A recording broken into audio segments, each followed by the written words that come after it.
And it began like this. It said, "Behold, your Lord said to the angels, I am going to place a vicegerent on earth." The Arabic word is khalifa. And they said, the angels said, "Will you place therein one who will spread corruption and shed blood, while we celebrate your praises and glorify your holiness?" And God said, he said, "Truly I know what you do not know."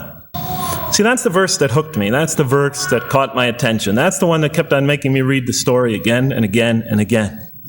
I thought, that's not the way it goes.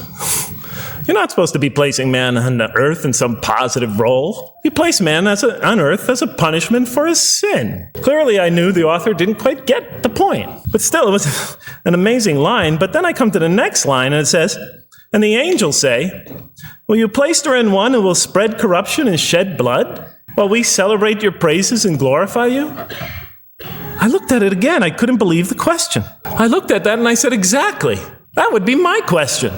Why would you create this being, supposedly for some positive role, when he's capable of doing tremendous wrongdoing? Saat masih memeluk agama Kristen, Profesor Jeffrey Lang sering diliputi pertanyaan yang tak kunjung menemukan jawaban. Mengapa Tuhan menciptakan manusia? Hingga pada suatu hari, seorang mahasiswanya menghadiahkan mushaf Al-Quran, dan pertanyaan itu langsung terjawab dalam ayat pertama yang ia baca.